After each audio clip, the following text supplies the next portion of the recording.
few words about the society, or SUT as we call ourselves. We are a learned society. We're not-for-profit, a charity. We actually, part of our business, we actually give grants to students studying underwater technology and offshore engineering, so that's something to think about maybe in the future. The society is basically dealing in knowledge. We're not a trade association, we're not connected with any company. We have a single aim, and that's spreading and furthering knowledge across our areas of interest. And that's what we're hopefully going to be doing today.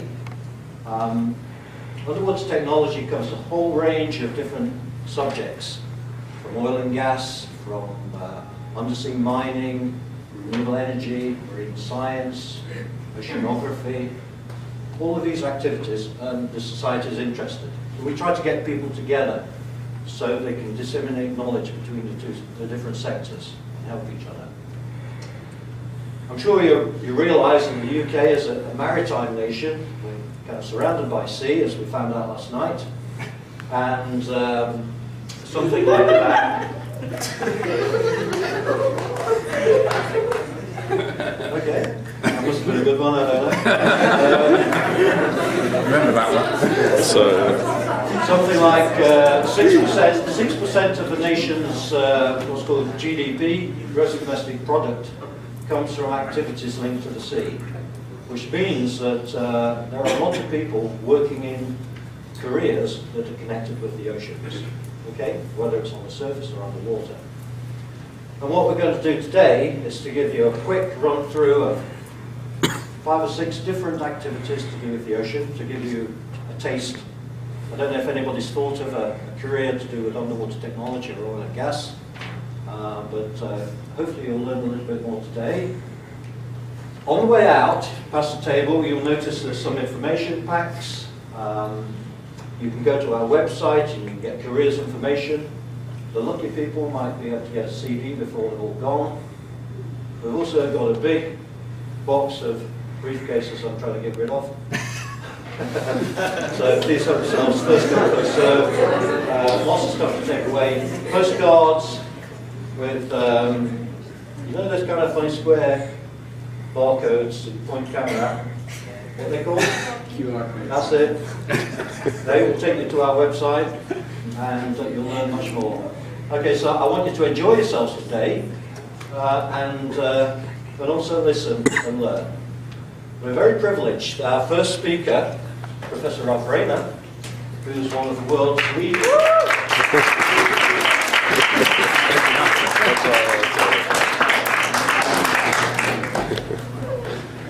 okay.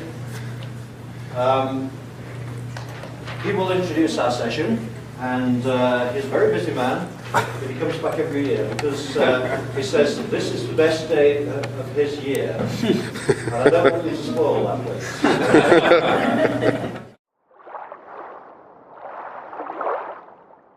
So I think without further ado then, I'll hand you over to Ralph. Okay. Good morning everyone. Listen carefully. Okay, now my job is to get you all thinking about what happens in the ocean and all the opportunities there may be for you in the future working in areas associated with the ocean. So I'm going to start off with a technology question. Hands up everyone that's got a mobile phone. So almost everyone. Okay. So I'd appreciate it if during this talk and subsequent talks you didn't look at your mobile phone. Okay. Right, when I was your age, this was about the most sophisticated technology we had.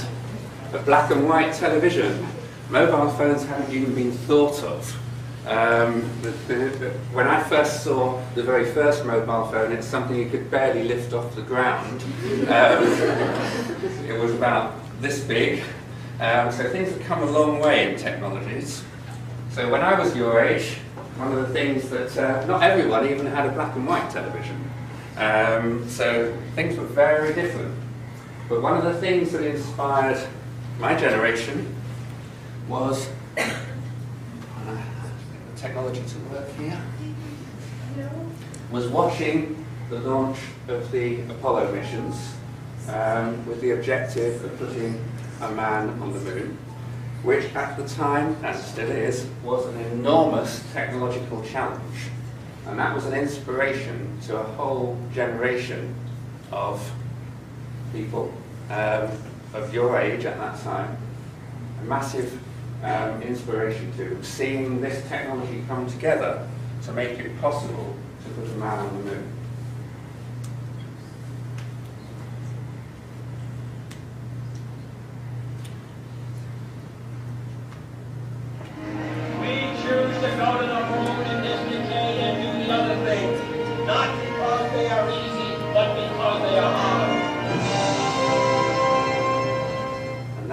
President Kennedy set the objective of putting a man on the moon by the end of the decade being the 1960s.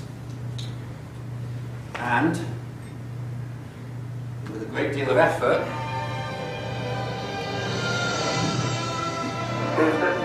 Tranquility Base here, the Eagle has landed. I am on the moon.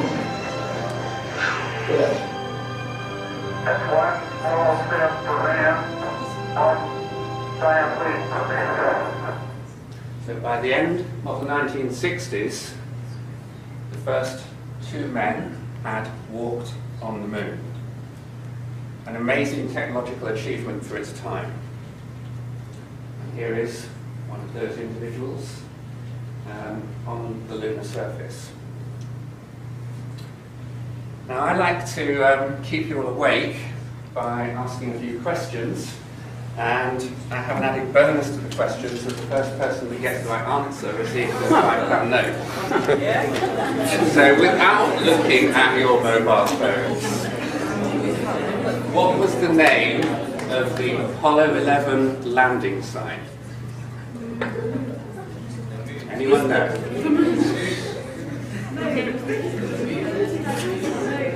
The moon, yeah, that's close, but not close enough. Anyone got any idea? Anyone do any amateur astronomy? Knows anything about the moon?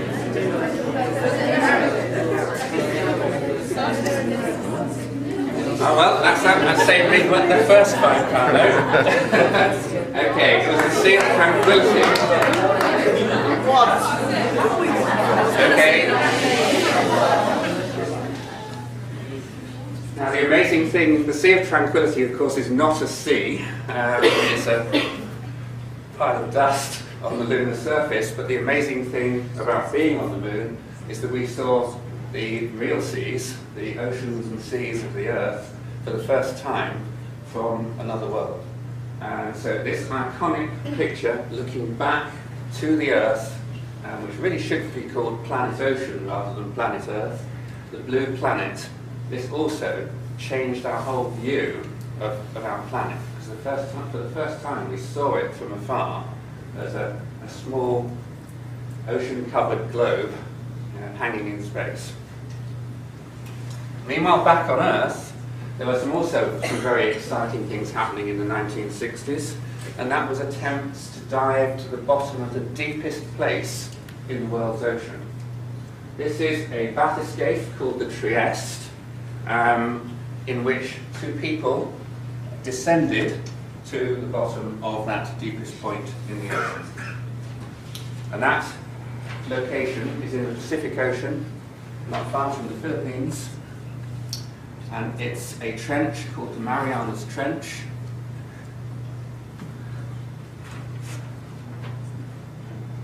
I can get this one to run, maybe not, we'll skip that one. Okay, so the Marianas Trench is a very deep location in the ocean. How many of you know any physics? Well, that narrows down my next £5 challenge a bit. Okay, the Challenger Deep in the Marianas Trench is 11,034 metres deep. Now you think about that, that's considerably deeper than Everest is high. Those of you that know something about physics know that water is more or less not compressible. But of course, the more pressure you put water under, and seawater particularly, you can actually compress it a very little bit.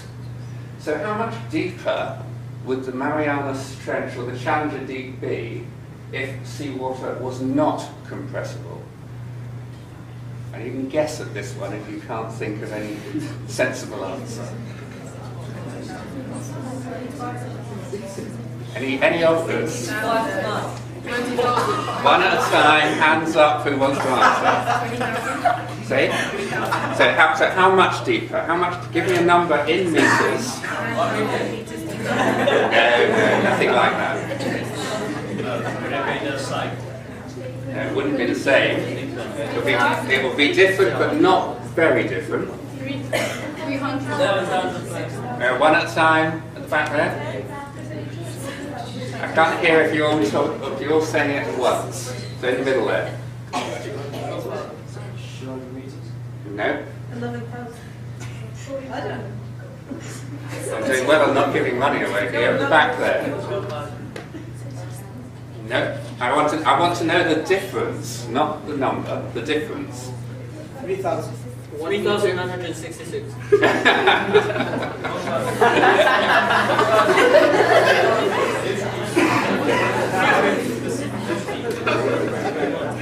Looks like I've saved another five. Yeah, I'm doing well here. It would be 36 metres deeper. So the fact that seawater is very slightly compressible makes the ocean 36 metres shallower than it would otherwise be. Okay, so those two guys went to the bottom of the Challenger Deep. Again, an amazing feat. They did that in 1960. Now I'm coming up to today and looking at what's happened since then. And we've had some amazing developments in diving technologies. What you see here is a small mini submarine carrying a diver in a 1 atmosphere diving suit. So the diver's connected to the submarine by a thing called an umbilical.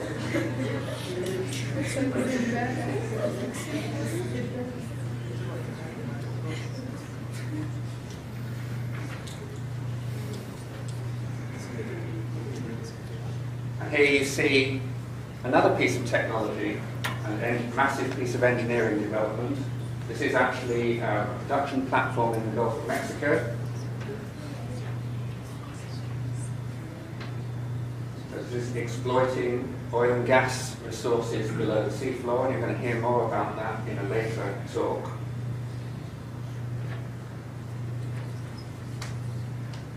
And this sort of activity is taking place in water depths where divers cannot go.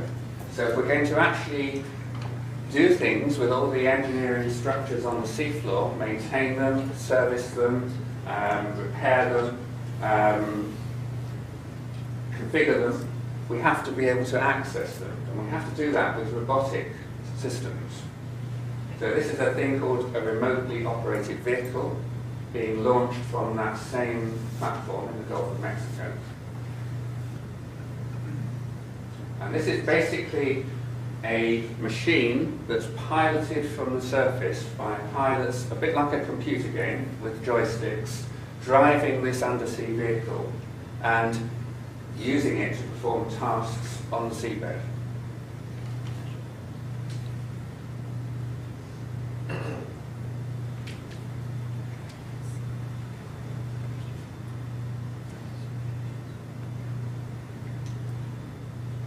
Here's another undersea vehicle. Again, you'll hear a bit more about this perhaps later today.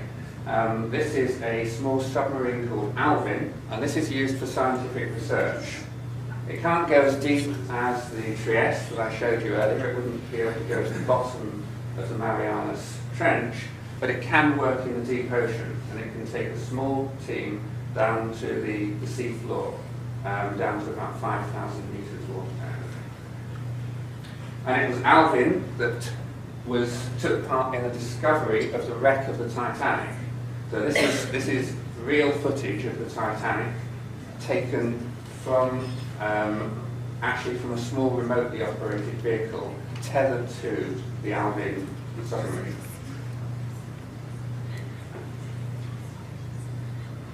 So this was a spectacular moment, finding the wreck of the Titanic on the seabed. Since then, quite a few tourists have visited the site of the Titanic, diving on it in Russian mini-submarines. And here's the little ROV with its camera systems, able to take pictures inside the wreck.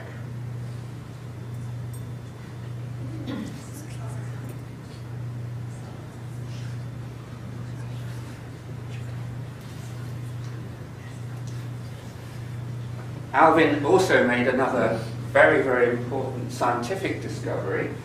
What you see here are things called black smokers, and this is where very hot water is coming out of the ocean floor, having circulated through hot rocks below the ocean floor, and it's coming out, and it looks like smoke, but it's actually it's superheated water emerging from below the ocean floor, carrying lots and lots of minerals in it, which is why it has this black colour.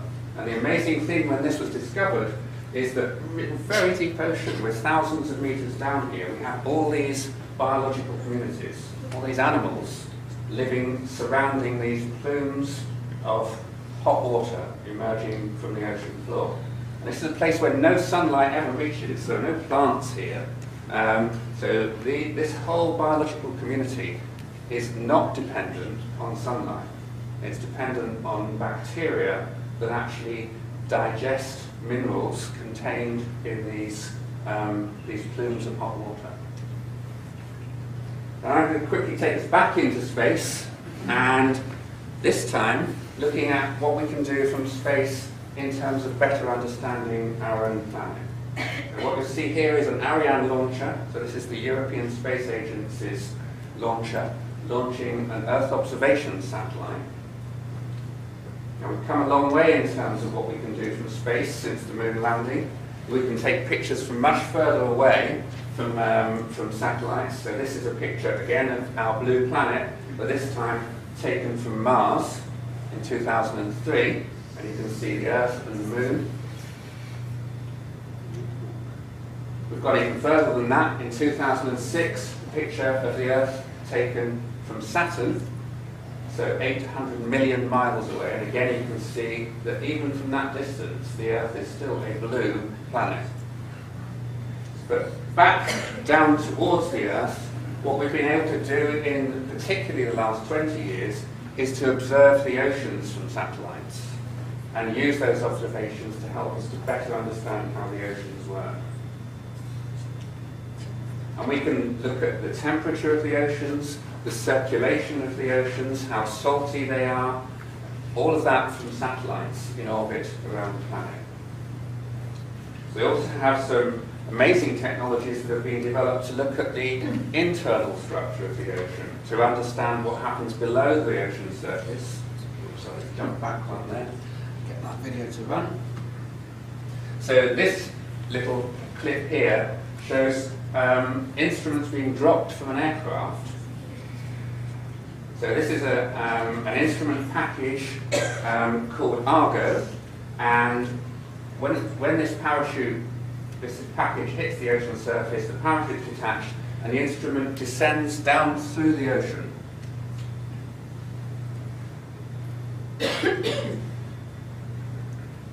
So here's an animation of it descending. And what this instrument does is measures the temperature of the ocean and the salinity, the saltiness of the ocean. And it does that continuously over a period of several years. And there are thousands of these in the ocean, and we use them. The data from them is transmitted back every 10 days via satellite to shore, and we use that information to understand how the oceans work, and to really forecast what's happening in the oceans. Here's an interesting thing. A couple of years ago, the first undersea little glider, again you'll hear more about these later, made the first crossing of the Atlantic Ocean. So this is a robotic machine that went from one side of the Atlantic to the other. You can see this little robotic device being picked up actually off the coast of Spain, replicating the voyage 516 years earlier to Bayona of the Pinta, following the discovery of the Americas by Christopher Columbus. So this little glider went from New Jersey over to Bayona. Again, you'll hear a bit more about that in later talks. So we've got lots of technologies here. All of these instruments, our satellites, models of the ocean, mathematical models of the ocean, that allow us to better understand and forecast the ocean. Here's a computer model simulation of the surface temperature of the ocean. What you see here, these are not obviously real colours. This has been coloured to show this is the warmer water, this is the cold water, this is the islands of Hawaii. And you can see these really complicated structures that this water is moving around in the surface ocean. Right, now it's your last chance to win £5. How much has the surface of the ocean warmed because of global warming in the last 100 years? On average, how much has the surface of the ocean warmed? Around 10 degrees. That would be a bit, that would be rather a lot. We'd have a big problem if that was the case. Next one, love. 1.8 Celsius. No. 12? No. All too, 3 degrees. I'll give you a clue, you're all too high. 0.8. Back at the back there. 0.5. Say again. 0.5. 0.5, okay. Did you both say that, or one of you say that? Okay, I'll give you that at 0.5.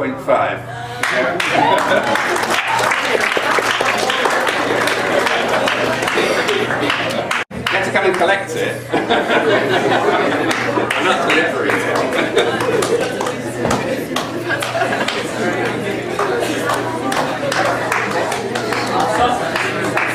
There we go. Okay, so if you look at the ocean as a whole, over the last 100 years, the surface ocean is 0.59 degrees on average warmer than it was 100 years ago. It doesn't sound a lot, but if you think about that in terms of the amount of heat that's stored in the ocean, that's an enormous quantity of heat.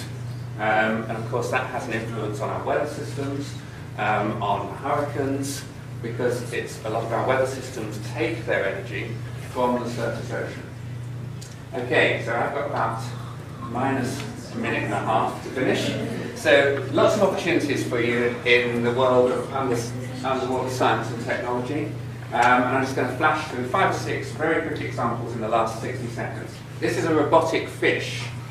So this is using something called biomimicry, engineering things that work the same way as they do in nature. So this fish actually swims about, but it's a robot. And in its mouth it has chemical sensors for detecting pollutants. So this is a robotic sentinel for looking for pollutants in the ocean. Here's another end, at the other end of the engineering scale, here's an offshore structure being transported out into the Gulf of Mexico. This is huge. This is about you fit this Wembley Stadium, this would cover the whole of Wembley Stadium. This is a massive structure. Whoa. Here's another bit of amazing engineering, taking this huge structure and placing it on these points sticking up from the seafloor. So fantastic engineering challenges here.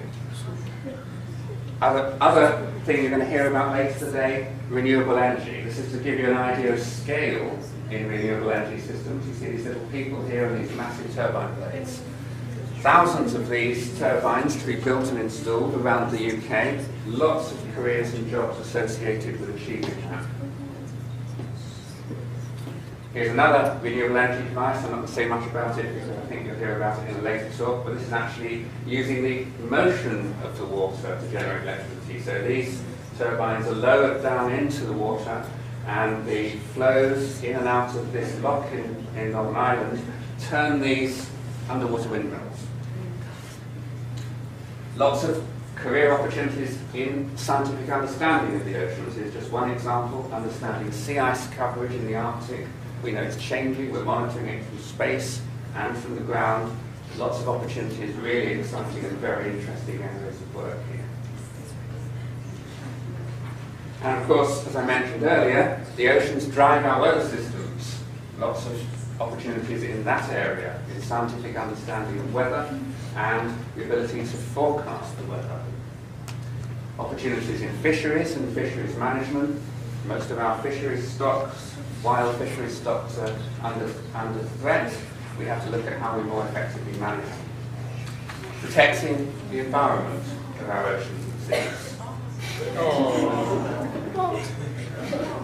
It's you guys that are going to hopefully get to the point of addressing some of these big issues. And I'm going to go back just to conclude with this question of exploration and adventure.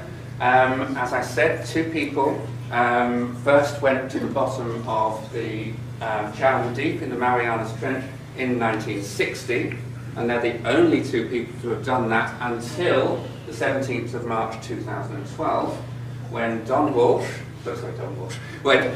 when Jim Cameron, the man who made the film of the Titanic and made the film Avatar, and is currently filming Avatar 2 and 3, he worked with a team to build this very unusual looking submarine, which went to the bottom with one person in it, and that was Jim Cameron, on the 17th of March 2012, reached the bottom of the Challenger Deep. So lots of adventure to be had out in the ocean world as well. About 2 minutes just to show him diving. So this is the launch of that vehicle.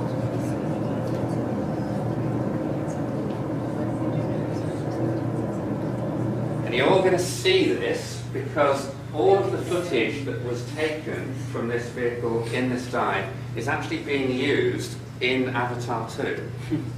So when you see Avatar 2, you'll remember that this is where some of the sequences came from. Okay, so that's me done. Thank you very much.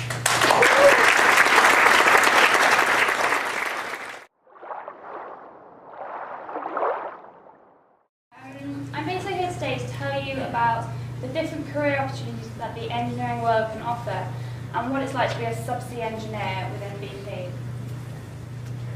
So I thought I'd give you a little bit of my background. I did aeronautical engineering at university, which, if you don't know, is engineering of anything that flies, really. It focuses on planes, but it also did satellites, shuttles, helicopters. So obviously it's not a straight career path from aeronautical engineering to being a subsea riser engineer. So I think the main question of where I wanted to start was, why did I become an engineer? Now, there are many different reasons why you may want to become an engineer, but my reason was I love maths. It was my best subject at school. But that's not to say that there aren't many other reasons. If you enjoy fixing things, if you're a good problem solver, even if you're quite artsy and like sketching and drawing, engineering can be for you. And why did I join BP? I mean, quite simply, it's one of the biggest oil and gas companies in the world, and it has a large base in the UK, which was ideal for me. So, why do we need the oil and gas industry? Now, I'm sure all of you use products of the oil and gas industry every day, but I was wondering, and I don't have any £5 notes to give you, but I was wondering if you can name any products of the oil and gas industry. Anyone? Petrol. Yeah, petrol is the obvious one. I'm sure you're all seeing BP petrol stations. But there are hundreds of products that come from the oil and gas industry, and this slide kind of just shows a few of them. So, the obvious ones are obviously petrol and diesel, but something I learned quite recently was that wax, so candles, even come from the oil and gas industry, and there are many, many other products. So basically, this morning you will have all driven here probably, or caught the bus, and I'm sure most of your houses will have been heated because it's blooming cold outside. So everyone uses the oil and gas industry, so it's very essential. So basically what I'm here today is to talk about subsea engineering. Now,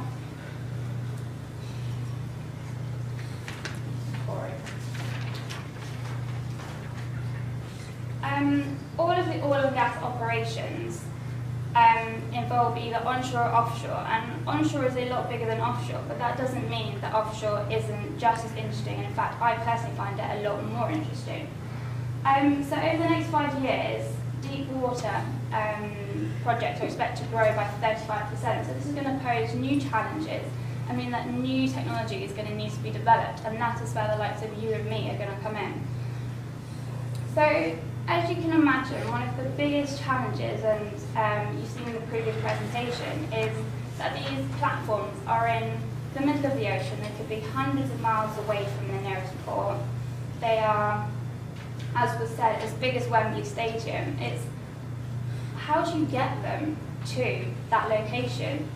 And if I go back a few slides, I think Rob showed a much better picture, but on the right-hand side, you can see that these are kind of, well, one of the ways is to simply jack it up or lift it up onto a boat and transport it out there. So you can imagine that the challenges facing this sort of design are enormous, which for me makes it so exciting. So this is a typical kind of layout of an offshore oil and gas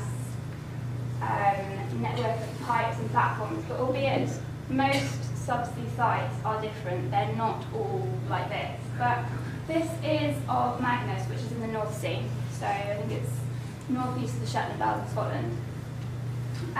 So first off, you have the central panel, which is what most people are aware that is in the oil and gas industry. And this is where most of your workforce would be, so I'm hoping in the next year to go offshore, and then this is where I'm likely to be working. But what most people don't know is what's under the ocean floor, and this is what I find really interesting, because you have a whole network, and these things here, they're called subsea wells, and this is where you extract your oil and gas, and you also inject water in, which I only discovered recently. Because if you can imagine, you've got a pool of gas or oil. If you're going to extract that out, the surrounding body of rocks and mud is like to collapse in on itself, so we inject water in to kind of keep the equilibrium balance. You also have manifolds, which I'm going to talk about briefly in a minute, and all these wells kind of link up to a central location, and they are, in this case it's gas, is brought up to the platform by a pipe here, which is called a riser, and I'm a riser engineer, so this is what I do. And in the case of Magnus, this is then transported 57 miles, so you can imagine 57 miles of pipework travelling along the seabed to another location here where it's then transported onwards. Okay, so as it is the time of year, I'd want to tell you that in subsea engineering we deal with what are called Christmas trees. Now you're probably wondering why this is called a Christmas tree, and I'm not going to lie, I don't know why this particular one looks like a Christmas tree, but I've been told that some of the designs are kind of triangular in shape, and then you have the valves, so it kind of looks like a triangle with baubles on. But basically a manifold kind of routes all the flow from the wells. And what I wanted to highlight here is, I'm not going to go into great detail because, to be honest, I don't know much myself. But I want to show that this is one part of subsea engineering, and this is how many labels it has around it, and that probably isn't all of them. So you can imagine the variety and the kind of interesting things you can work on. You are never going to be bored. I'm not sure how old you all are, but during my A-levels, when you only do 2 or 3 subjects, it can get a bit repetitive and a bit boring. But in the subsea world, it's never going to be like that. You're going to be working on so many different challenges, so many different projects that every day is different, and you will never ever be bored. So the next thing I'd point out is a manifold, and unfortunately this picture doesn't really highlight the scale of it, but one thing that I've found about the oil and gas industry is that the bigger the better. like, it just looks phenomenal when you look at it. You definitely get the wow factor. And it's something that I didn't expect. I didn't expect how big stuff would be. Next slide. This is what I do. So I'm a subsea risers engineer. And a riser is essentially a pipe or a conduit which transports flow from the sea bed to the sea surface. In principle, it's made up of a riser body, so you've got a pipe and then some connection points. But one interesting thing that I've been working on recently is you can add buoyancy. So most of your parents, or you've probably seen a car, and they can weigh between 2, 3, 4, 5 tons maybe. A riser can weigh 200, 300 tons. So you can imagine stacking 100 cars on top of each other, and they're all pulling down on kind of a few points at the platform. You're going to have a pretty strong joint. So we add buoyancy, which effectively acts like armbands on a child in a swimming pool, where it kind of reduces the force going downwards. So it basically means that you can have bigger and heavier pipes and kind of extract more oil or gas. So to finish, I've just got a short video footage. And this is a project I'm working on at the moment in Azerbaijan.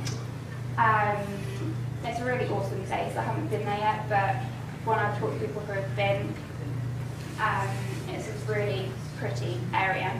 And this is one other thing I want to mention about BP and the oil and gas industry, is if you want to travel all over the world, if you want to go and see the world, this is the industry to be in, because they will send you anywhere and everywhere. So this platform is, or sorry, this field is called the Sharpness Alpha, and it extracts gas. So I'm just going to play that for you. The first stage you will encounter in this journey is the subsea production system. On top of each well is the Christmas tree.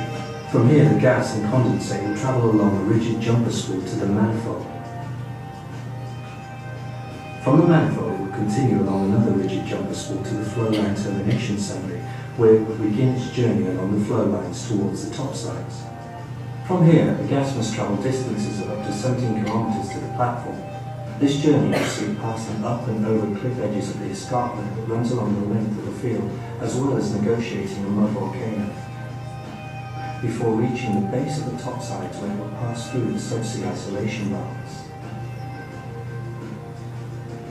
The fluids then travel up the risers to the SBB PR platform for processing. It makes its way through an intricate network of valves and piping on the west end of the platform and onto the top sides manifold before being directed to the first process, where the gas, condensate and water can start to be separated.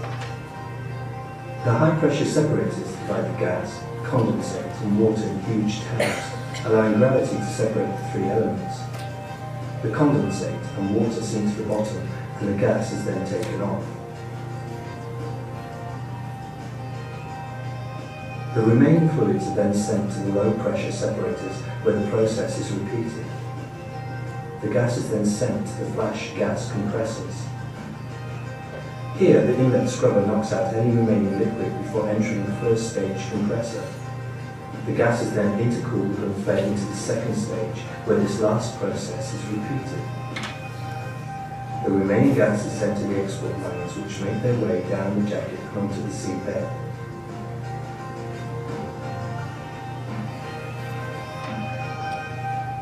These marine pipelines export the separated gas to Azerbaijan for further processing.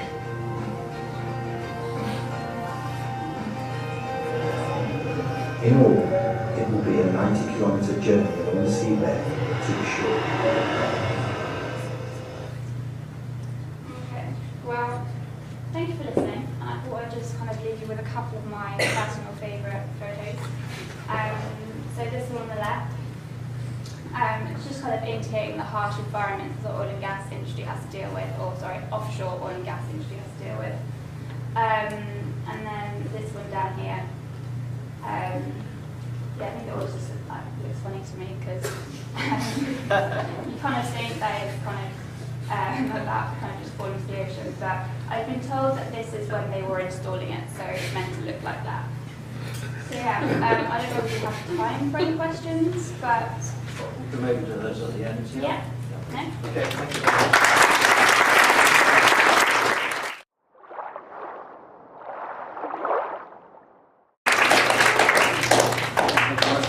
Yep, my name's Graeme MacGilchrist. I'm an oceanographer. I am presently doing a PhD in oceanography at the University of Oxford. I benefited from the Society for Underwater Technology when they sponsored me to do a Master's and MSc in Oceanography at the National Oceanography Centre in Southampton. So as Bob mentioned earlier, there are these educational opportunities which I myself personally benefited from. So today I'm going to talk to you, I'm going to give you a whistle-stop tour around the Arctic Ocean, about why it's important, about how we study it, how it's changing, and all the different things like that. So, just to get orientated first of all, most people just assume the Arctic Ocean is just somewhere to the north. Beyond that, it doesn't really matter, right? So this is us here in the UK. Is this got a point around it? Yeah, you can see Norway, Scandinavia here, Iceland, Greenland. And the Arctic Ocean, generally, as we would define it, would be somewhere north of this line here. This is Svalbard here, where there's lots of polar bears. And north of here is where we've got the Arctic Ocean. So if we travel north and head up there, this is now looking at the Arctic Ocean from the top. So you can see again Norway here, Greenland, Iceland. This is the northern coast of Canada, Alaska, and all the way around Russia on this side. And if you see this here, this is Bering Strait. If you kept going down here, you'd end up in the Pacific Ocean. So the Arctic Ocean essentially sits on top of the world, and it's a connection between all the different oceans of the world. And there are some particularly unique and interesting factors about the Arctic Ocean. Most notably, as you can tell quite clearly from this picture, it's surrounded by land. It's actually what you call a Mediterranean Sea, somewhat different from the one off the coast of the Costa del Sol, and I don't suspect you're going to be going on your holidays to northern Russia anytime soon, but it is a middle sea, so it's surrounded by land. That has important properties for the environment of the Arctic Ocean. Also, another thing you can note is that it's got these extensive shallow waters, so the colouring on this graph, the dark blues are the deeper waters in the central basin, and the lighter blues are what you call shelf seas, which are maybe 50 to 200 metres deep. And again, that has important properties for the circulation of the Arctic Ocean and the various properties of the Arctic in general. So interesting things about the Arctic Ocean. First of all, it's blooming cold. In the centre of the Arctic Ocean in the winter, it can get down to minus 30, minus 35 degrees centigrade.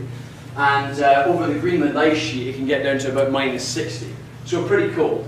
So I'm hoping that by the time I go to the Arctic, maybe next year, my beard might have grown a bit and give me a bit of warmth around my face, so that I don't end up like this guy.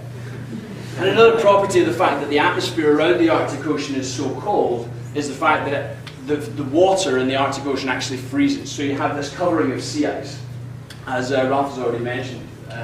You get this freezing of the surface ocean, you get this polar ice cap. And again, it's a very important property for the Arctic Ocean, the atmosphere around it and that sort of thing. As well as the fact that there is ice on the top, you also have this extraordinary seasonality in the Arctic Ocean. For half of the year, or for a part of the year, the sun is actually on the far side of the Earth, so it's getting no heat at all. So you have this expansion and contraction of the sea ice, as well as the warmth of the atmosphere and that sort of thing. So you get these changes, these extreme changes in the atmosphere of the Arctic Ocean. So why do we care about the Arctic Ocean specifically? Well, first of all, and I have to confess that this is a personal motivation, it's blooming cool. I don't mean that as a pun. I mean, it's an amazing place. It's a really extraordinary place. And I can't understand why anyone wouldn't want to study it. But as well as that, one of the main motivations for studying the Arctic Ocean, as Ralph's already alluded to as well, it's an area that's changing rapidly. And it's actually one of the areas that's changing more quickly than anywhere else on Earth as an environment. It's changing now as we speak. And so I'm just going to go into a few reasons why this is changing. And again, as Ralph has already mentioned, one of the main things that people hear about is the fact that the sea ice is decreasing. So that polar ice cap on top of the Earth, every year as it decreases in summer, it's getting smaller and smaller. So you can see, everyone's seen these sort of headlines every September. We get an update on how the Arctic sea ice is doing. And you see this decline since 1980s observed from satellites in the summer sea ice extent. So this is changing quite rapidly, and that's obviously going to have important implications in the Arctic Ocean. As well as that, though, the Arctic is warming faster than other areas on the Earth. There are various hypotheses for why this is, but essentially this is a projection. The red colours are higher warming. This is a projection for the warming per century if we model it out into the future. So you can see that the Arctic Ocean is is warming faster than other areas, and that's related to the sea ice, and I'll go into that in a minute. And the other thing is something called ocean acidification. I don't know if anyone's heard about ocean acidification, but it's another byproduct of the amount of CO2 that we're putting into the atmosphere. So we put carbon dioxide into the atmosphere, and a lot of it, around about 40–50%, is taken up into the oceans. But if you put CO2 into water, you change the chemistry of the water and you lower the pH, and it becomes more acidic. Not quite to the extent that if you put your hand in, it's going to burn your skin off. But it is getting more acidic, and that has important implications for the biology. All the small stuff that has to operate at these microchemical levels can be affected by the changes in chemistry. So that's another reason why it's changing. So there are all these changes, but why do we actually care about these changes? What is it about the Arctic Ocean that makes us care? Well, for a start, all these changes are going to have a direct effect on the ecosystems in the Arctic Ocean. So obviously there's the mascot, the polar bear, and particularly cute polar bears. This is the great thing about Arctic Talks, you can show great wildlife pictures. But there's a lot more than just polar bears in the ocean. There's amazing marine wildlife, marine mammals, whales. These are narwhals, which have unicorn horns coming out of their head, and the most extraordinary creatures. We also have beluga whales, which are cool. Walruses, which are a bit chubbier. And some really cute seals. But as well as all this big stuff, all the cute stuff, all the stuff that makes us go, oh, the reason that this stuff can exist is that there's a lot of biology at the very small levels in the Arctic Ocean as well. You have a lot of what's called primary production, which is essentially plant growth or growth of algae within the oceans. So we can't forget about that, and particularly a lot of the changes that are occurring in the Arctic Ocean are going to be affecting the stuff on the small level. I mentioned ocean acidification, but also the sea ice decrease and that sort of thing as well. And as people, you know, often the papers will pick up on the effects that these changes in the Arctic Ocean are going to have on the big animals, it's a kind of positive and negative thing in some respects. People always pick up on the idea of polar bears suffering because they hunt in the sea ice and there's less sea ice, so they're going to struggle. But it's not quite the same picture if you're what the polar bear is hunting, right? So the seals are probably going to benefit. So there are these changes which we don't quite understand how that's going to affect the ecosystems. But beyond this cool stuff, we also have to remember that there are humans in the Arctic. There are mankind living. There are extensive diverse communities in the northern parts of Russia and the northern parts of Canada and Alaska and these sorts of areas, living in traditional ways and also living in more modern ways. And so the changes in the Arctic are also going to affect these people. But beyond what's happening specifically within the Arctic, we have to think about how the Arctic influences the rest of the world, because what happens in the Arctic actually has wider implications for particularly the climate, and I'm just going to touch on a few of those things just now. So the Arctic, as I mentioned, has this polar ice cap, and the polar ice cap plays an important role in keeping our whole planet a bit cooler. If you imagine when you go to a hot country, you see a lot of white cars. And the reason there are a lot of white cars is because sunlight gets reflected off white cars rather than being absorbed. If you have a dark coloured car, then sunlight is going to be absorbed. The exact same thing happens in the Arctic Ocean. Where you have sea ice on top, the white colour means that the sunlight which comes down is reflected off and goes back into space and doesn't remain in the atmosphere. Whereas if you have ocean, if the ocean is exposed, sunlight hits it because of the darker colour of the ocean, it essentially is absorbing that heat that comes in from the sun. So the important implications of this is what happens then when the sea ice decreases. As the sea ice decreases, there's more ocean exposed, there's more heat, and it's something we call a positive feedback loop. If you have more heat, you decrease the sea ice, you have more heat again. So there's this positive feedback, and this is one of the reasons why people believe this polar amplification, this accelerated warming in the Arctic is happening. So that's one of the reasons. There's also another reason. The Arctic stores a lot of fresh water. If you remember that I spoke about the fact that the Arctic's a Mediterranean Sea, that means that it gets a lot of river water coming in. So it gets a lot of fresh water coming in, which decreases the salinity of the water, or the saltiness of the water. And in particular, in the Arctic Ocean, sorry, I lost my chain of thought. In the Arctic Ocean, you get a lot of river water coming in, and it decreases the saltiness. So generally, the Arctic Ocean is fresher or less salty than the rest of the ocean. Not to the extent that you want to take a cup and drink it, but it's a bit fresher. And if we deviate from the Arctic for just a second, if we go into the North Atlantic, there's important circulations in the North Atlantic for our climate, particularly in Northern Europe, where we get a lot of heat coming up from the equator into Northern Europe, and it keeps our climate quite temperate.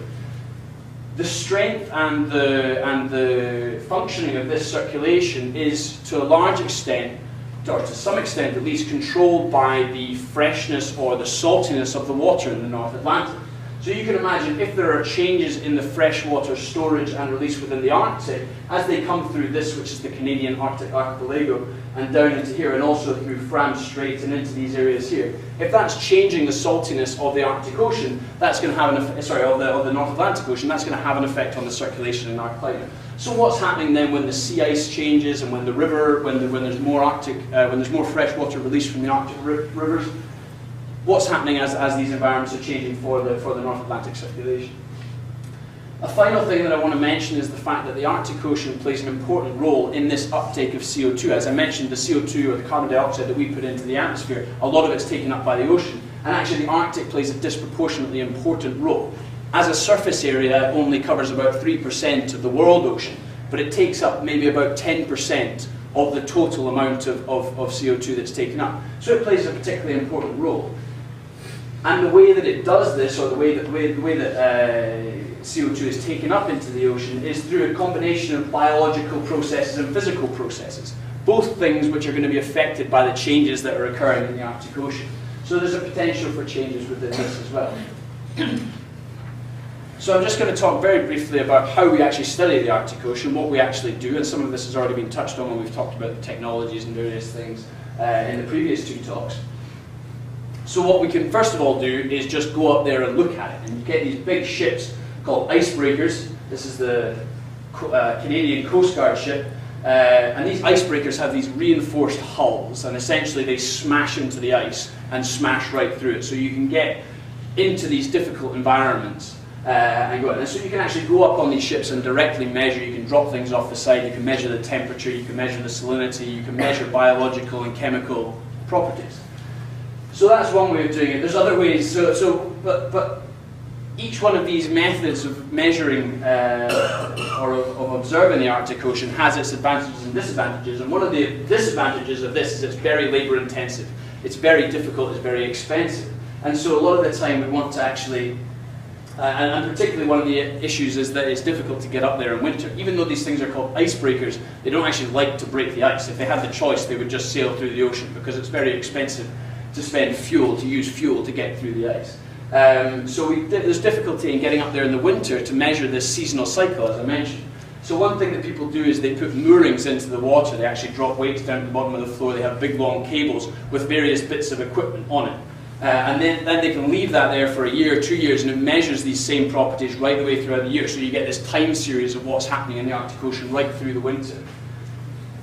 Another thing that you can do, Ralph mentioned Argo floats before. Now Argo floats are amazing, and they've revolutionised oceanography, and they profile the water column. They get the temperature and salinity data, and the reason that they can work is when they come back to the surface, they poke their noses out the top, and they send a satellite signal with all their data back to where, satellite signal back to where we're monitoring it. That can't happen in the Arctic Ocean because of the sea ice, because essentially when it comes back up to the top, it hits its nose on the bottom of the ice. So what we do in the Arctic Ocean is we have these ITPs, or ice-tethered profilers, which is essentially something similar, where you have the top of it connected in, basically you dig a big hole in the ice, drop down a cable, connect this ice-tethered profiler, the buoy on the top, and then you drop down the cable, and then you have this profiler, or this thing that's going to go up and down the ocean, and it's going to drift with the ice, measuring the properties throughout the year. So you drop it right in at the North Pole, say, and let it go across the ice pack as the ice itself drifts, so it stays with it. So this is one of the techniques. As well as that, there's these autonomous underwater vehicles, which we can actually send. We can set them on a trajectory to look under the ocean. And particularly important for these things is that they can actually go under the ice. You can deploy them from a ship, and you can let it go under a glacier or under the sea ice, and it can actually measure the properties underneath, which is a lot harder to get to if you're actually on the ship yourself. So this is one that's called AutoSub, which is actually developed here in the UK down at the Oceanography Centre. This one's one of the American ones. But yeah, well, there's a particular project at the moment that's attempted to be funded where they're trying to go to northern Greenland to look at something called the Petermann Glacier, which is this floating ice sheet. And they're trying to use the AutoSub to get underneath it and to actually measure the properties of the water underneath so they can understand why it's changing as a glacier and what's happening to the Greenland ice sheet. A slightly more expensive version of that is using submarines. Essentially the same thing in terms of the data you collect.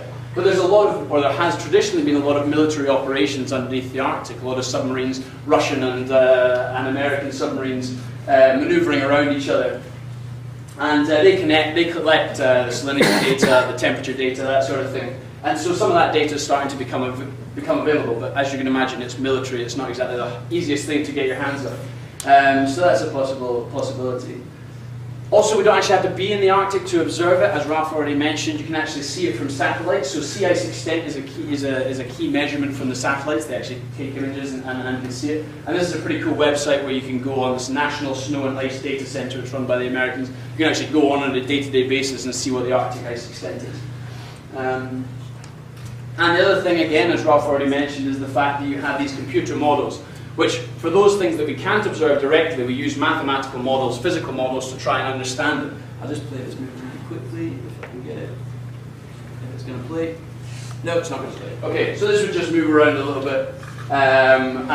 So we can see that, and it's all maths. There's no sort of complicated things in it. Well, I mean, maths is complicated, but it's kind of just modeling the movement of the ocean, and you can kind of. And the point is about these experiments or these models is that you can actually do whatever you want with them. I can change any of the conditions in them. I can change the sea ice. I can change the wind circulation. I can change anything, and I can see how the ocean responds to it. And so it's a particularly important thing for understanding changes and that sort of thing. So I just want to leave you with one comment, which is the fact that all of these systems are connected. And particularly if you think about the climate, the ecosystems, the sea ice, the whole environment, the warming, all these sorts of things, it's all connected, and not just within the Arctic Ocean, but it has wider implications for happening across the whole globe, for us on our island, and for various other places around. So the Arctic's not really as far away as we think. So thank you very much.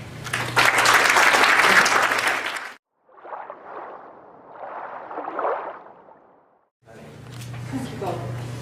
So good morning, everyone. Marine renewable energy. I wonder how many of you are aware of a revolution that is underway in the marine environment to develop energy systems. Probably the biggest challenge for your generation is going to be around how to produce enough energy to keep the global economies going and how to feed the 10, 13 billion people that are going to be inhabiting the planet. Anyway, renewable energy technologies are obviously about avoiding having to burn fossil fuels. And what you see here are some of the technologies which are in development at the moment. This is a tidal device here which harvests energy from a tidal race, that in other words currents which are moving quite fast through an area, geographical area. This is another tidal device here and one here. These are both wind devices. There's a huge diversity of technologies developing to harvest renewable resources. Now, I've put this map up to show you where the main areas are around the UK which are being developed. The pink blobs on the map are where offshore wind farms are in development. As are the purple ones in Scotland, and the green and red areas at the top are where we have wave and tidal farms in development. The point about this resource around the UK is that exploiting only 5% of it would be sufficient to meet current UK energy demand. 5% is quite a small proportion. It doesn't mean to say that we could exploit 100% of it, because there are other things around our coasts which we need to accommodate as well, like shipping lines and aquaculture and so on. But this is a very large potential industry which could create more than 500,000 jobs by 2050. So that's why some of us are working in this sector. Before you can put an energy farm into the water, you have to apply for a consent, and you have to do an environmental impact assessment to understand what the environmental impacts would be. These are actually mock-ups of potential wave and tidal farms. This is the marine current turbines device in an array here, and just gives you some idea of what a tidal farm would look like. And this is Polaris, which is quite a well-known wave energy developer, looks like a snake on the water, and although there are prototypes in testing at the moment, there's no actual array in the sea to harvest energy. We've now got 18 operational offshore wind farms around the UK which are delivering energy to the onshore communities. But what we really need to get a grip on here is to understand what the impacts of putting this technology into the sea are. Some of the biggest problems that we have with wind farms are around birds. People get very concerned when they think about birds colliding into the blades as they're rotating. And so some of the research we're doing is to try and understand whether birds are able to avoid the turbine towers and the blades, or whether they actually fly lower than them or higher than them. And this map on the left-hand side, with the red dots, show you where the turbine towers are at a Danish offshore wind farm. And the lines that you can see on the map are actually the thermal images of birds tracking through the wind farm. So you can see that some actually fly straight through the wind farm, avoiding the turbines. Some avoid the wind farm altogether and fly around it.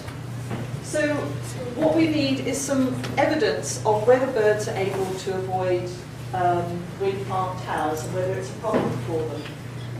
Another really important impact that these technologies can have is from the noise of pile driving.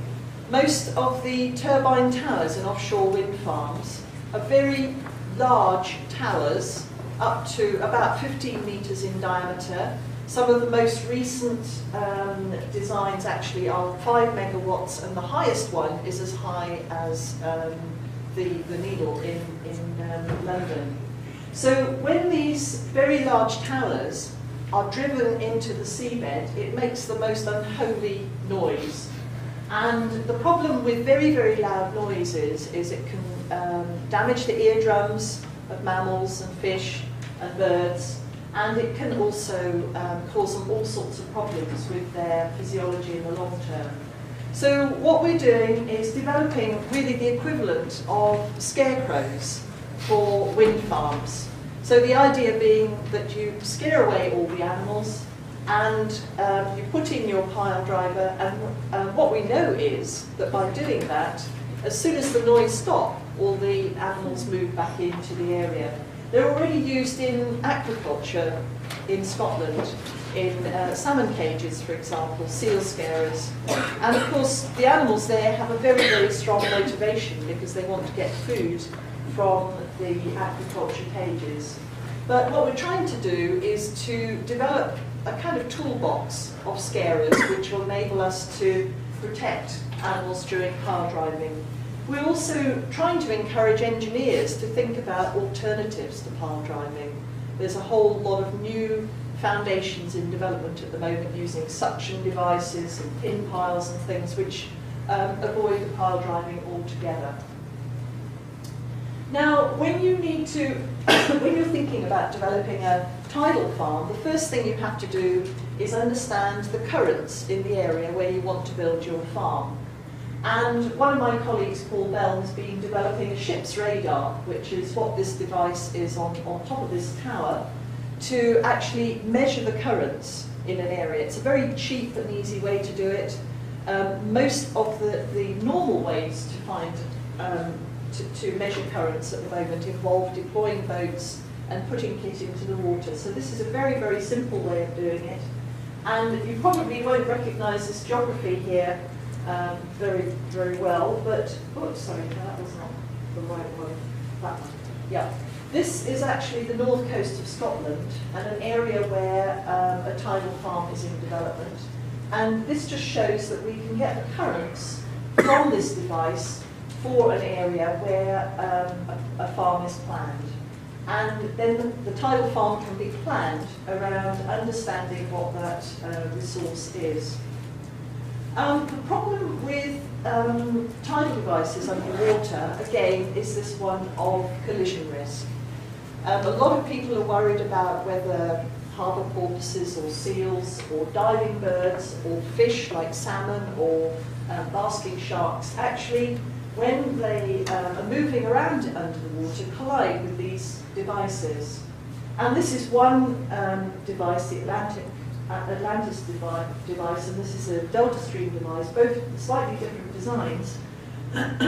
But what we need to be able to do is actually detect animals underwater and see how they respond to these technologies under the water. So one of the things which we're now able to do is to actually fit telemetry devices to animals. This is a very sheepish looking seal with this telemetry device on the back of its neck. But this enables us to track where the seals go. So this site here is actually just off the Isle of Edy in Orkney. And these are the tracks of 2 harbour seals at a site where devices are being put in the water. And the thinking here is that if we see animals moving outside the area of the deployment of devices, then we know that they're able to avoid them. This you'll recognise as the coast of Wales here. What has been very surprising, really, as a result of using these telemetry devices, is to find out what distances individual animals actually move in their daily lives. These are all the tracks of individual animals, and you can see some which are crossing Cardigan Bay, they're going over to Ireland, all in the course of feeding and foraging. So really the message from this tracking work using telemetry is that seals go everywhere, and so we have to understand the interactions between the animals and the devices at the scale of an individual device. And the way in which we're thinking at the moment is, perhaps they're able to see things underwater, and so they might see it and avoid. Right up close to the device, they might be able to move around it, or otherwise they move right out of the area altogether.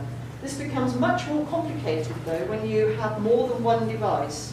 We're only developing these methods at the moment for single devices, and actually we're thinking in terms of hundreds of devices for tidal farms. Underwater vehicles have already been mentioned, but the applications in marine renewable energy are really, really important. We're looking at the moment at testing devices to actually map the seabed. These are some pictures of animals on the seabed taken from an AUV, but also to detect other wildlife in the water, because actually taking ships to sea is very, very expensive, and just trying to understand what the environment is before you put arrays of devices into the water is a really important part of the impact assessment. I know Steve will be talking about these later, but one of the issues really is about their restricted range, the distances that they can go. And also people are worried about things like them getting entangled in fishermen's nets and so on. Any time that you put technology into the sea, it provides a surface for organisms to grow on. And this picture here shows you a snapshot of the Race Rocks device, which was actually put in the water in the US. And you see it looks a bit like a bear, actually. It's got lots of organisms growing on the surface. This is going to be a big problem unless we can solve it. And in fact, this is the CGen device, again in Strangford Loch. When it was first taken out of the water, you can see it looks all kind of brown and slimy. And the reason this is important is that when any technology is in the water, when it gets biofouled, it reduces its efficiency. And so we have to find ways to coat the blades of the technology to make sure they remain efficient. And this is a picture of a rig that we built with Rolls-Royce to test the different coatings, and this will be deployed in different parts of the country to see what coatings work best. Obviously, another consideration really with offshore energy farms is the interaction with other sectors. And the fishing sector is one of those which is potentially really important. A lot of wind farms actually exclude fishing altogether. Some allow crab fishermen and what we call fixed gears to operate within the wind farm.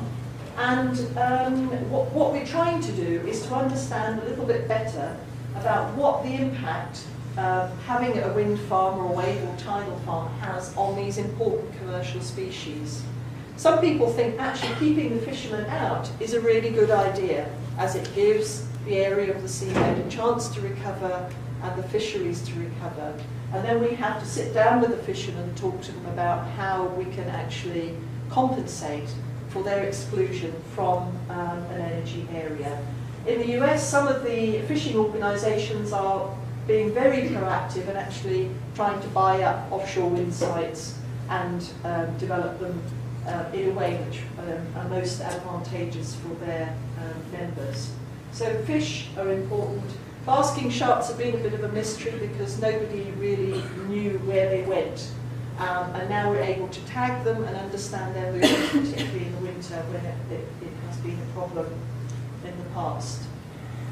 There's such rapid development of technology in this sector. There are now about 70 different tidal devices and more than 100 different wave energy devices. I could show you lots of pretty pictures of different technologies, but just to point out one or two of the technologies which are starting to appear now. These elegant domes are actually hybrid technologies using solar and wave technology.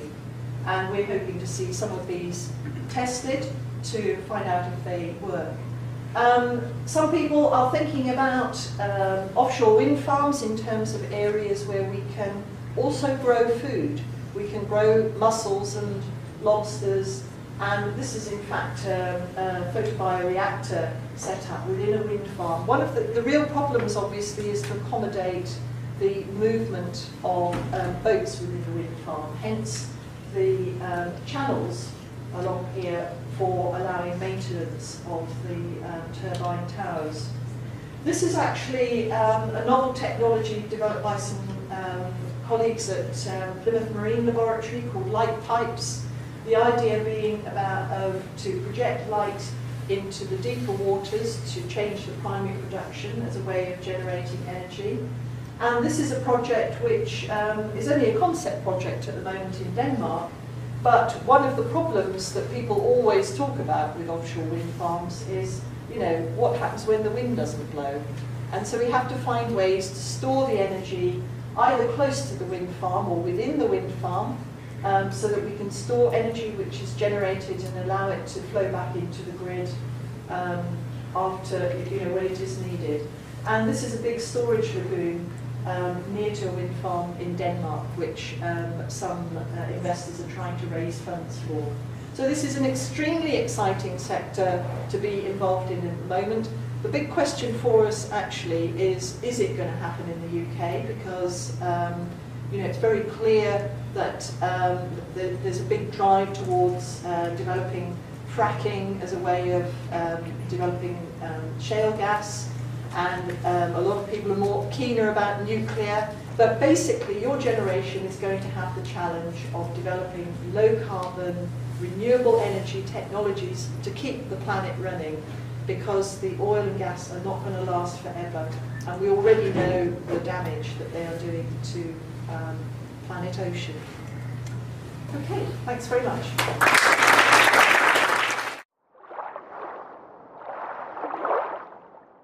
We'll try it for the first time, we'll see if we can show it. Okay, so hi, we're here to talk about marine biology and try and get you to think about biology not necessarily just being about biology. It's about chemistry, and it's about maths, and it's about physics, and it's about technology. So you don't have to be interested in just biology to be a marine biologist. So I'm Jen. I've done a PhD at the National Oceanography Centre, and that's where I still work now. My PhD was looking at kind of the oceans and the really tiny bits of marine biology that we're going to talk about in this presentation, and I was looking at these really small organisms in the ocean and how they link up with the kind of global carbon cycle. And I'm now kind of moved on to do more kind of science management work. It's a bit dry and probably not like interested in exactly what I do now, but it gives me a really broad overview of marine science, and lets me interact with lots of different people, which is why I really like doing it. Well, Tom. yeah.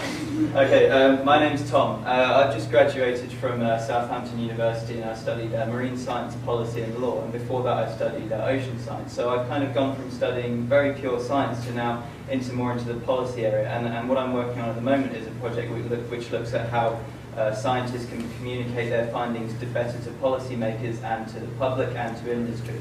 And so today we're just going to give you a flavour, as Jen said, of what there is, of what is marine biology. So we'll start. Wow, that's good. We'll start with, what do you think of marine biology? When you think of marine biology, what do you think of it? That's not a £5 question, by the way, because that's not worth it. Come on, some ideas. Animals. Animals. What kind of animals? Fish. Any others? What? Sea lions. I heard sea lions. Any more? Dolphins. Fish. Whales. This is kelp, crabs, and coral. So there's quite a lot of other things. But what we're going to do today is maybe explain that there's more to the oceans than just these kind of like big things. Okay, so it's not just about, like Tom said, the really big things in the kind of obvious sense of marine biology. If we think about the deep oceans, as has already been touched on in one of the earlier talks, there's life in the deeper parts and darker parts of the ocean. So if you Google search marine biology deep ocean, you start to get images coming up of these deep water corals. So here's deep water coral, these crazy looking kind of fish that they look quite scary and ominous, that kind of lurk about in the deep ocean. Some of these weird, like gelatinous creatures that you just don't normally see in the upper parts of the ocean or living on land that kind of are around. So there's a lot more kind of depth and there's a lot of diversity throughout the ocean, but lots more unusual creatures. Here you've got a sea cucumber, Holothurian, and these creatures kind of slug along the bottom of the seabeds. They come in lots of different colours, and some have got big tails that stick up. They're weird. I don't know a lot about them, but people study them for a living. These deep sea corals again. So coral reefs, people normally think about the colourful tropical regions, but actually you get cold, deep water corals where there are lots of organisms living on them. Big kind of deep water squid that we don't really know very much about. They're elusive. How do we find them when they're roaming the deep ocean that we can't even get into very easily? This guy here, he's a blobfish, and he was voted the world's ugliest animal, poor guy. But he's also found in the deep ocean. And again, this guy, like anglerfish. So you may see Finding Nemo and the anglerfish there, and they've got this like dangly light source to kind of, well, people look into it to understand why they have it, but maybe it's to attract their prey that they can then eat. So there's lots of these weird creatures in the ocean, in the deep ocean. There we go. Okay. But you also have to think about the life in extreme environments, what we've already talked about earlier, these black smokers. So here we've got some video footage of a remotely operated vehicle taking pictures of the sea, the life around these black smokers, where the superheated hot water is coming out. And in really harsh environments, like we said, there's no light, there's potentially little oxygen there, and there's harsh chemicals and minerals being pumped out, but yet life still exists in these areas. How does it exist in these areas? This is what people are studying and looking into. And the kind of chemistry of why these animals are there and what's sustaining them is something that's quite important to understand. Oh, we're doing that again, okay. But actually what happens in the ocean, what most marine biologists study, is on a very, very small scale. The majority of life in the ocean, you couldn't even see it if you looked at it in a little glass vial, but it makes up the majority of the species in the ocean. And an example of that is this, it's called the coccolithophore. And they're tiny. They're that's 1 micron, so maybe they're about 10 microns across. And when you think of a ruler, you have 1 centimetre there, and within 1 centimetre you have 1 millimetre, and within 1 millimetre you have 1,000 micrometers. So that's 10 micrometers long, miniature, they're really small. But actually, oh, we're not moving on to that. They make up the basis of the food chain. Oh, well, yeah. Okay, so really, really tiny animals and plants that photosynthesize, like coccolithophores, are really important. for food webs and food chains. So you guys have probably all seen pictures like this when you've been studying biology, whether it's on land or in kind of the oceans. It's all similar. You've got plants at the bottom of the food chain, these really small organisms photosynthesizing and making carbon. And they feed higher organisms like fish, which animals higher up the food chain graze upon. So these plants really are important for driving the rest of the biology and life that are in the oceans. So here you've got an example of your cockleophore, which is eaten by a zooplankton. And if these zooplankton occur in big enough patches, they're enough to feed enormous creatures like whales. So they're really, really important.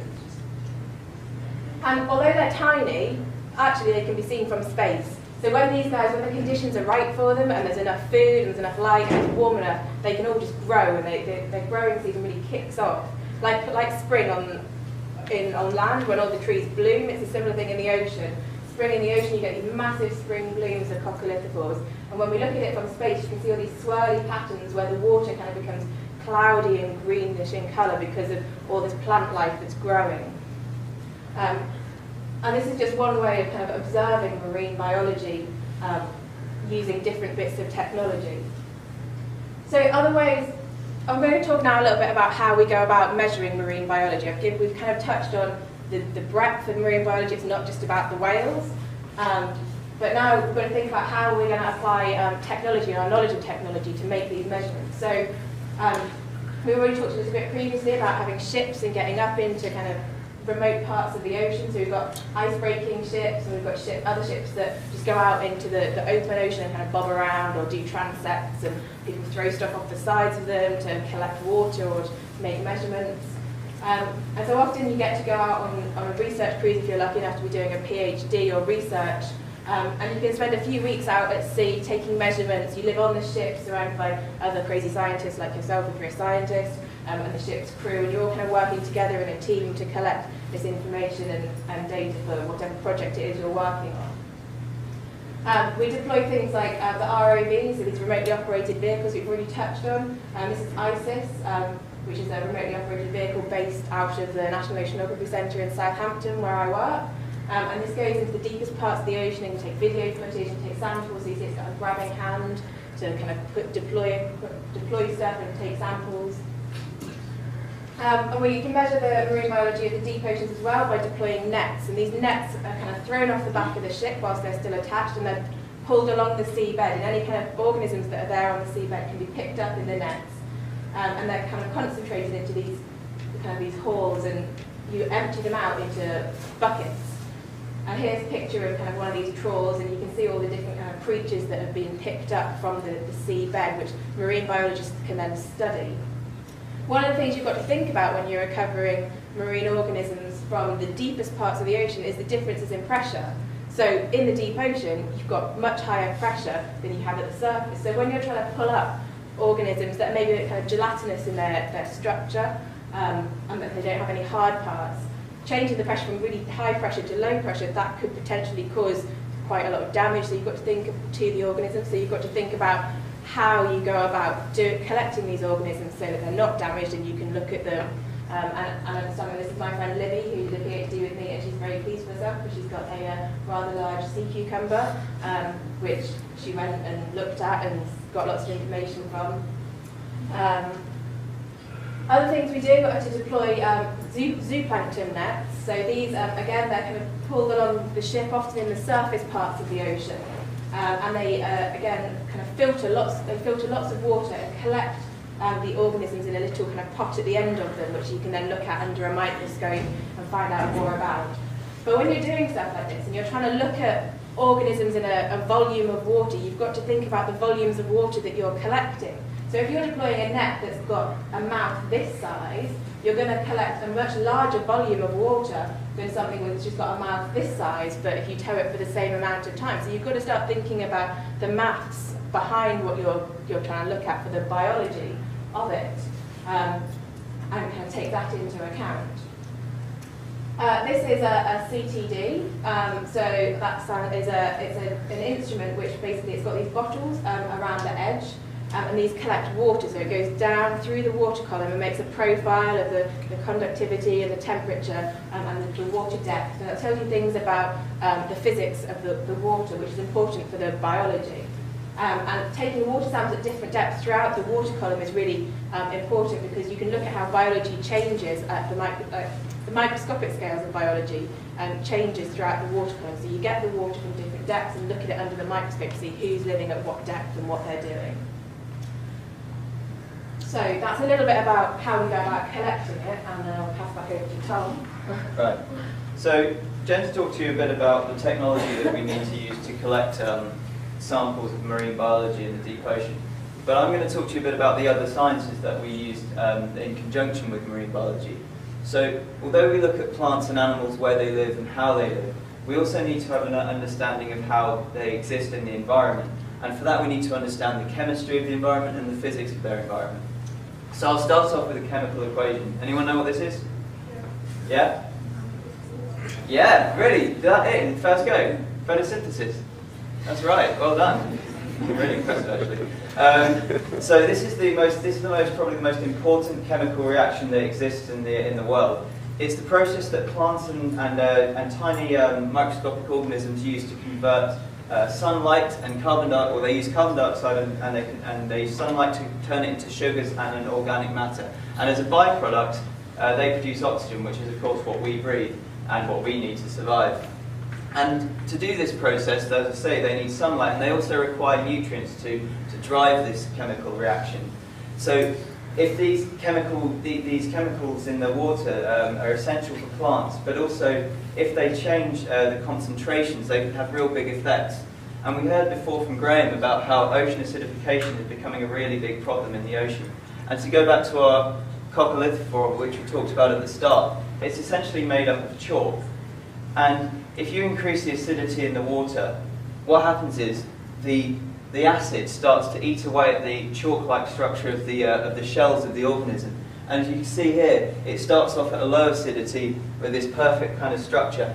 And as you move along and increase the acidity in the water, it starts to degrade, and eventually the animal won't be able to function and it will die. And of course, this has big implications for the rest of the food chain, because the whales won't be able to eat the krill, because the krill won't be able to eat the phytoplankton in the water. So we could potentially see real big problems if ocean acidification continues. And physics is really important. Physics is really important in the ocean, because it transports the nutrients around and it transports the temperature in it, and that's what gives rise to these big balloons where nutrients enter the ocean system through the land, and then they'll be transported along the coast and to where the phytoplankton have optimal conditions and they're able to bloom. And going back to this picture, these swirls that you see here, which Jen talked about, they're a direct result of the physics of the ocean. And so it's really important for marine biologists to understand the physics and maths. And if anyone can get that equation, there's £20 in that for you, because no, all right, moving on. Yeah, so it's really important to understand other parts of other parts of science. So marine biology is a combination of sciences. It's a combination of physics, chemistry, and maths, and it also requires an understanding of engineering to go out into the ocean and to investigate these things. So what kind of jobs can you do? Well, there's all sorts of things you can do with kind of marine biology. It's not just about being a biologist. You can go out and apply it in kind of industry, working in consultancies, doing these things like environmental impact assessment, like we talked about in the last presentation. You can carry on being a researcher and really understand and get to grips with how organisms function in the marine environment. Or you can kind of broaden out and work with government departments and agencies, and private sector companies to get into kind of environmental and ecotourism things. So there's lots of opportunities. I think the thing to just bear in mind is that when you're at school now, you might not necessarily be studying marine biology, but the subjects that you are studying, like the maths and the science and things like that, are really important and all feed into subjects like oceanography as a whole and marine biology. And so what you think now might not necessarily be relevant for you in the future could potentially become quite relevant. So sitting in your maths lesson thinking, oh, why do I need to know these equations? Which is what I thought when I was at school, because I didn't particularly like maths. Actually, they have come in use later in life, which, you know, you don't necessarily understand how things can be applied when you're studying them at the time, but there's a broad range of applications for marine science and marine biology. So that's us.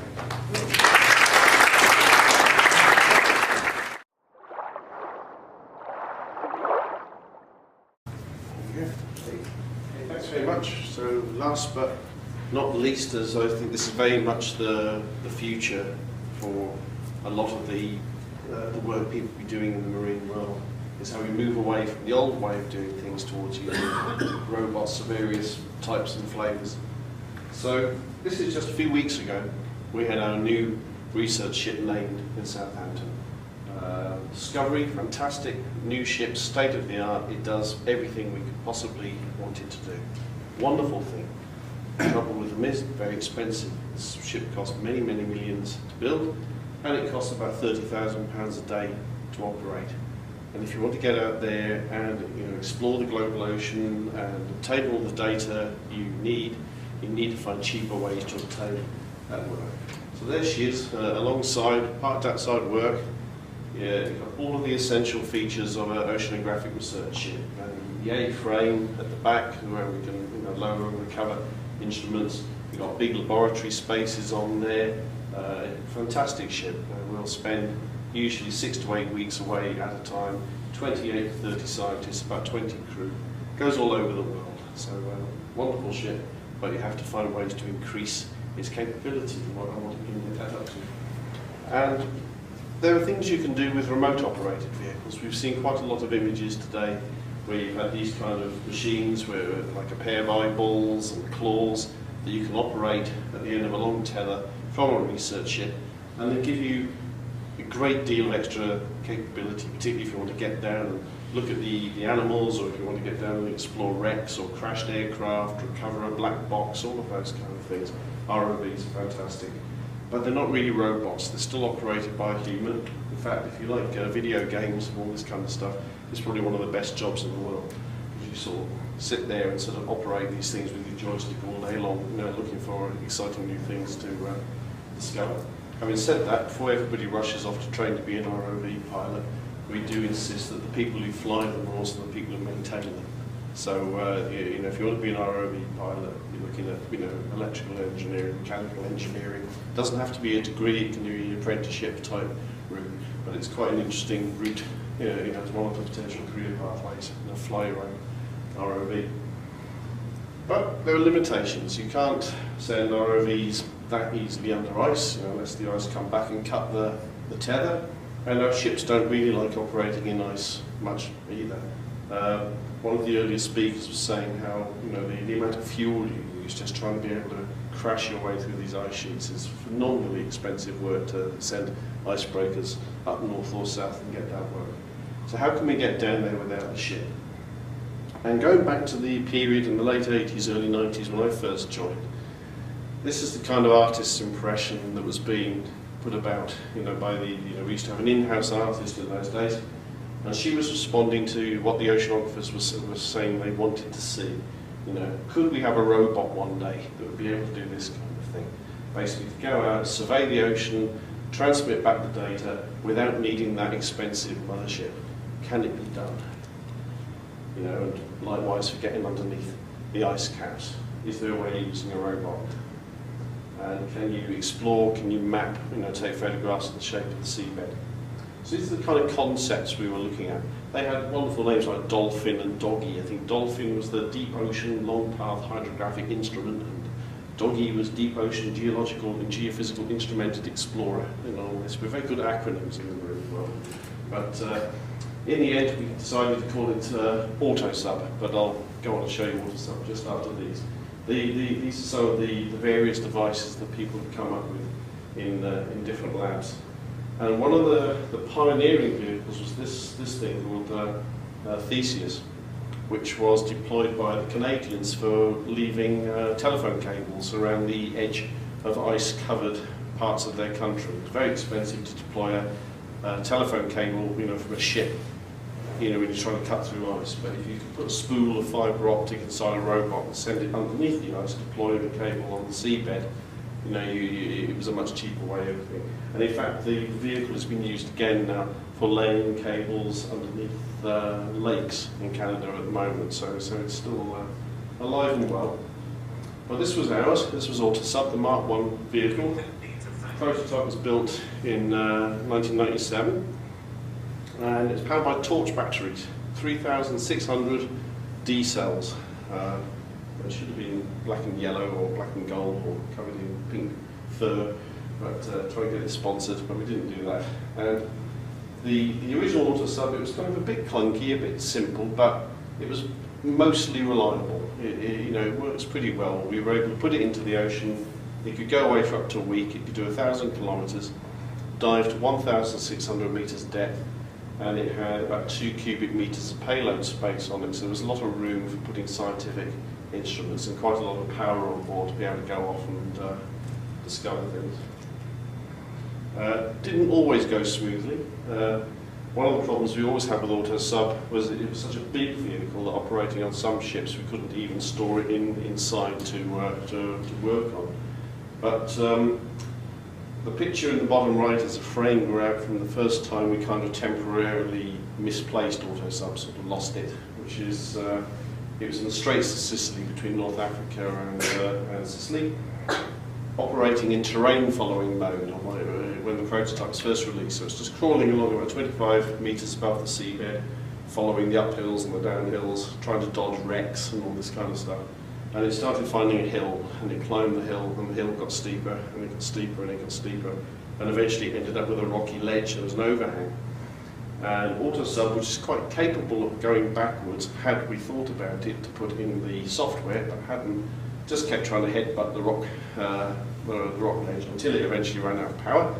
And when it ran out of power, it has a weight held underneath it with an electromagnet. So the idea is if it has a power failure, it drops the weight and the whole thing can float up to the surface.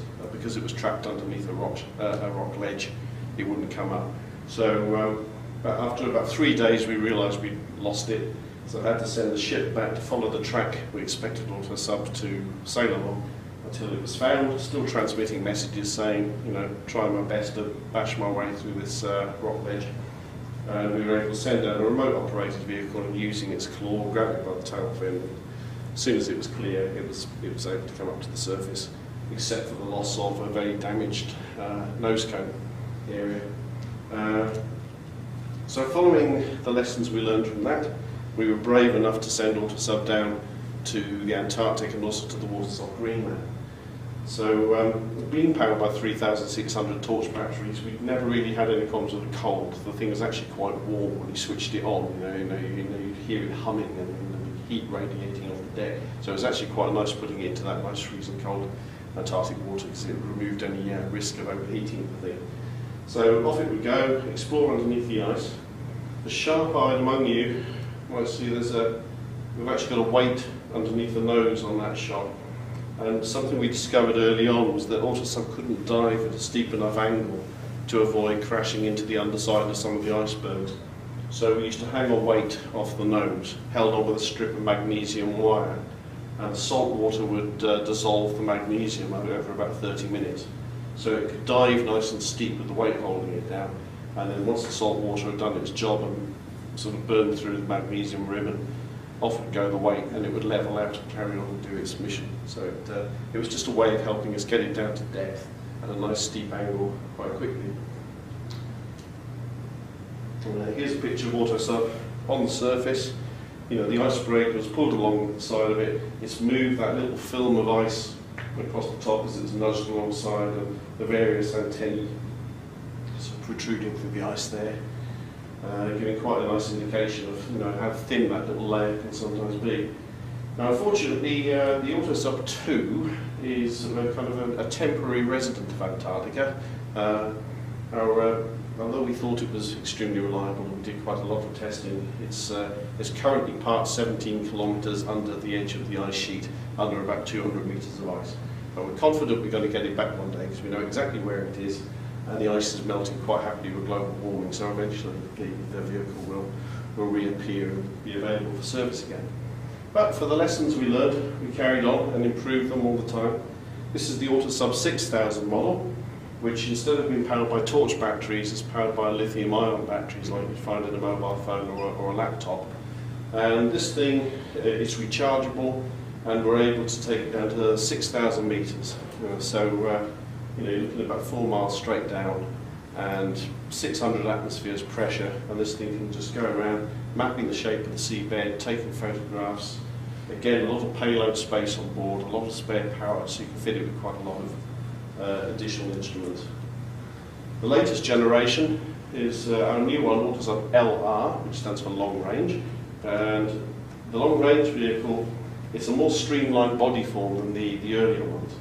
It uses very low energy consumption to obtain the maximum range. So it replaces having a normal computer processor with the same kind of chips you'd find inside an iPhone or an Android phone. But still very, very powerful little computers, these things. We even use things like a single blade propeller to try and reduce the drag to the minimum, so that this thing can go for as far as possible. And we're aiming for 6,000 kilometers or 6 months range with this vehicle. One of its other features is it can go to sleep if it can't find anything worth measuring. So we'll sort of send it out. It's got its chemical sniffers and things on board. If none of the parameters we're interested in are about, it will basically switch itself off, go and rest on the seabed, and just do a sample every now and again. And as soon as it realises something's worth measuring, it wakes up and climbs back up and starts doing the work. The other advantage of this vehicle is because it has such a long range, we no longer need the very expensive part of the ship. We can take it to the coastline and back of a truck, get a crane, drop it in the water, and off it goes for half a year to do its survey work. So this has been a very successful vehicle. We've got 3 more under construction at the moment, and I expect this will replace quite a lot of the routine work that we used to use the ships for, just the kind of back and forth type of measurements. And there's our fleet in the workshop at work, with the former Marine Environment Minister, Richard Bennion, having an inspect. And the government's sufficiently pleased with our progress there that they've invested a further 10 million in this work at our lab. So we're really taking forward the underwater robotic side of things. They will work on a similar principle. That's one made by Hydroid, usually a streamlined cylindrical body, battery sections, and then modular sensors depending on what you want the thing to do.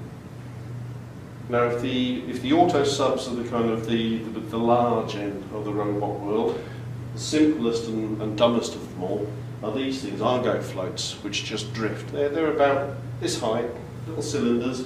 Put them in the water. Ralph showed a video clip earlier of one being put out at the back of a Hercules, aircraft, so they can be deployed from aircraft. Mostly they're just deployed from ships. And the Argo floats, they sink down, drift along for a week or so, come up to the surface, tell you what they've learned, sink back down again, and they can stay at sea for months or years at a time, giving you quite a lot of data about what's going on in the ocean. And as of last month, 3,605 floats deployed around the world. It's a multinational project, mainly the Americans, but lots of other players as well, including the UK and France, Russia, China, Japan. Building on the concept of the float is the glider. You saw again on Ralph's presentation how Rutgers University had been able to do a complete crossing of the North Atlantic with a student team vehicle called Red Knight. In fact, if you look it up on YouTube, there's a very good video of the kids doing this. It's to the Billy Joel "We're Gonna Light a Fire" tune, with somebody dressed up as a glider, looking like some demented banana with wings on. It's the students' presentation of how they cross the Atlantic with their Red Knight glider. It's pretty good. And we've got quite a few of these now at Southampton. And the nice thing about them is, again, they're small, they're compact.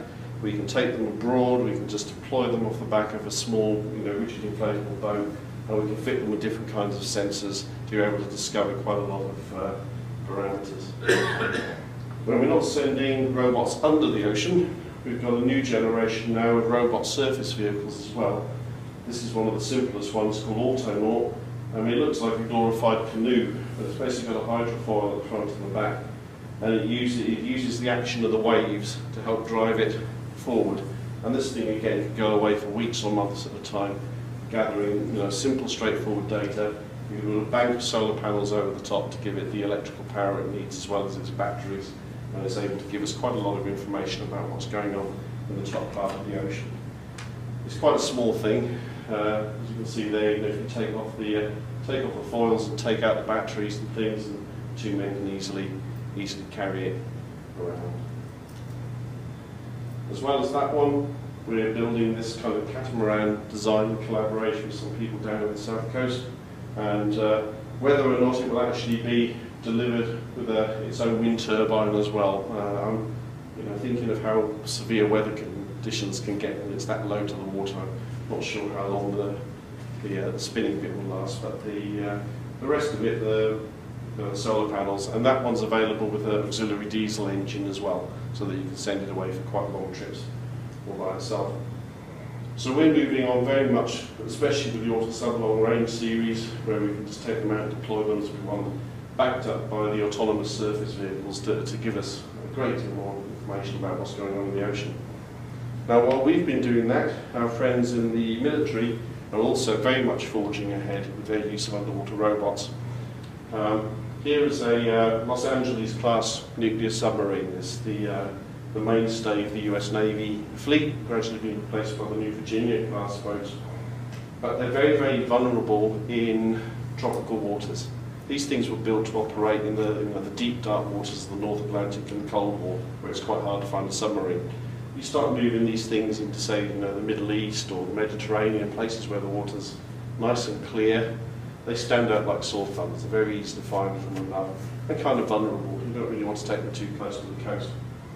And so the Americans have been doing a lot of research on putting this drone technology, this autonomy technology, into basically unmanned submarines that can go around and do the exploration, that can be shadowing the other side's ships, listening to their telecommunications, tapping phone lines, all the kind of things that submarines do, except using a robot instead.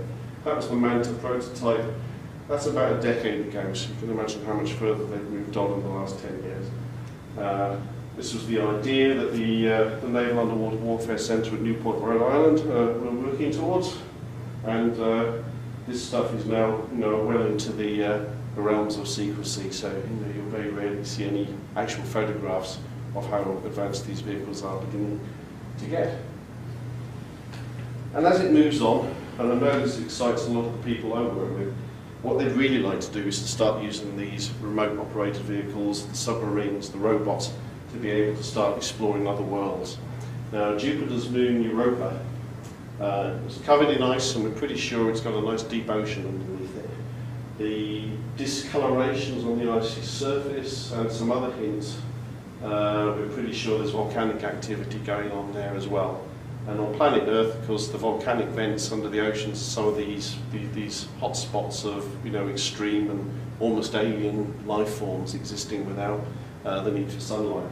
So who knows what's underneath that ice on Europa? And what we'd really love to do, get something out there, land it, melt a hole through the ice, and go have an explore, see what we can find under the ice on Europa one day. So that's a few years off yet, but who knows? It could be that starting off building underwater robots on Earth could lead you to a career where you're sending underwater robots out to other worlds. So I'll finish on my last slide, just to kind of sum up pretty much what we've been trying to say all day to people today. There are good jobs out there, and there are bad jobs out there. I don't fancy his one on the left very much. I hope his friends are a good shot. But our world, the world that so Tom and Jen and everybody that is working that has spoken to you today, it's fascinating. And there's a niche for everybody. If you're good at maths, if you're good at biology, even if you're an artist, there is some way you can use it in the marine world. And we're very, very much looking forward to having that next generation come through and join us. There's no shortage of opportunity. So I'll stop it there. Yeah.